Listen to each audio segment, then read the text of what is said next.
family. If you're in or near Columbia, South Carolina, you've got to visit the House of Hathor, located at 6319 North Main Street. Open Tuesday through Saturday, it's your one-stop shop for African clothing, African masks, natural soaps, incense, candles, jewelry, and more. Plus, they've got a beautiful event space. Owned and operated by Baba Rutaski and Mama Neterma Canute. When you support the House of Hathor, you support the culture. When you support the House of Hathor, you support the movement. When you support the House of Hathor, you support the people.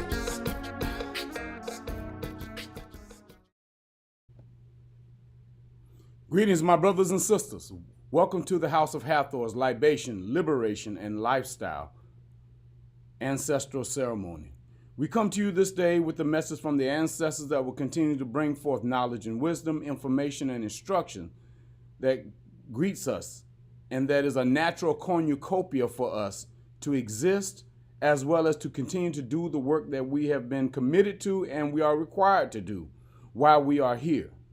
That every waking moment that we have, it is the time that we're supposed to be building, we're supposed to be manifesting, we're supposed to be creating, we're supposed to be living in that aspect every waking moment that we have this day.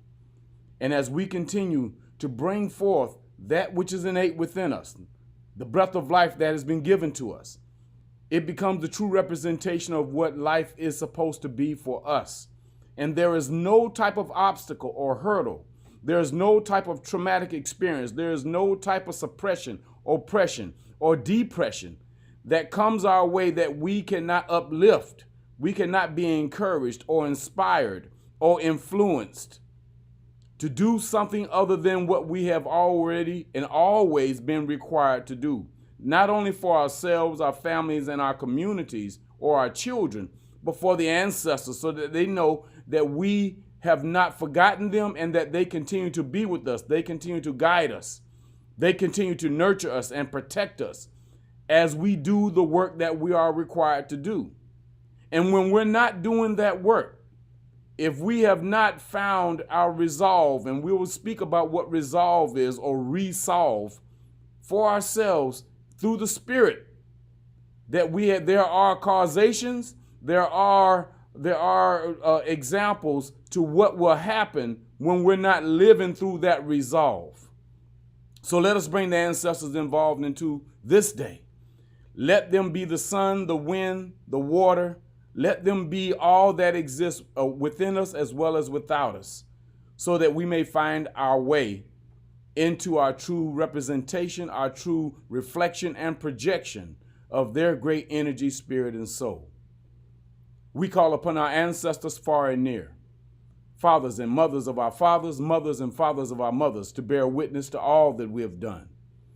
And it is by your example that you continue to inspire us towards reclaiming our ancestral minds, regenerating our ancestral spirit, liberating our families, our homes, and our communities, and restoring our greatness as a people. We pour libation to bring into our midst your venerable ancestral spirit, radiating your great wisdom, your courage, dedication, and your unyielding commitment to victory by any means necessary. It is in the honor of our Creator, the great ancestor of all ancestors, our mothers and fathers, our sisters and our brothers, our children and their children, our grandparents, great-grandparents, great-great-grandparents, our aunts, uncles, cousins, friends, and elders of the community, that we pour this libation in your honor. In the honor of the Creator, the great ancestor of all ancestors, and the various manifestations of the Creative Spirit, we pour libation. Ashe.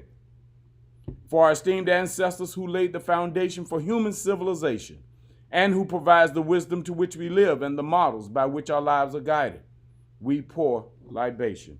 Ashe.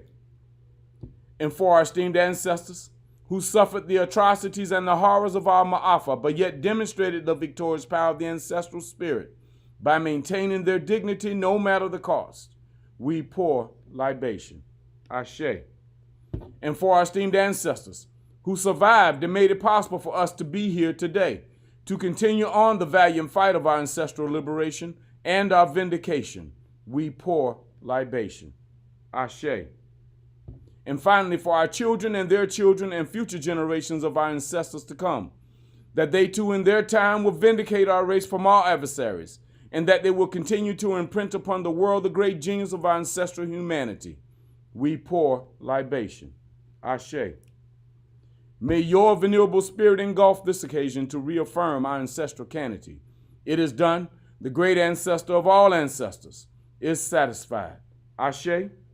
Ashe. Ashe. Dua Nater.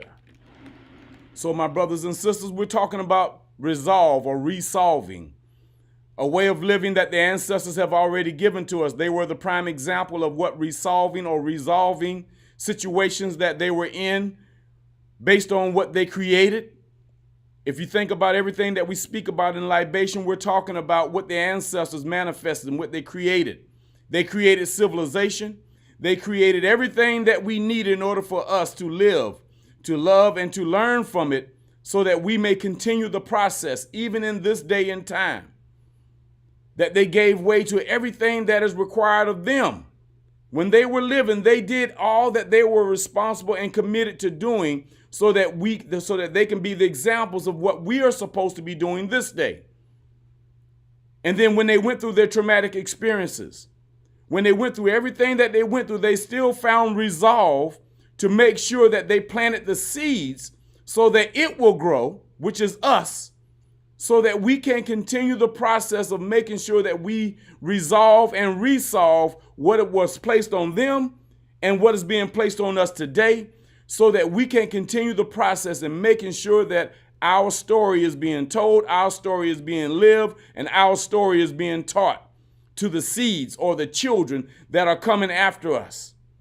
By any means necessary, they made sure that they were able to do what is required of them, to go through the traumatic experiences, to go through the suppression, the oppression, and the depression, to go through the chaotic moments, just to make sure that seeds were planted, the children that was brought forward so that the story can be told and that we continue to do the work that is required of us to live the holistic life, to build institutions and industries and environments that reflect our spiritual standing on this world.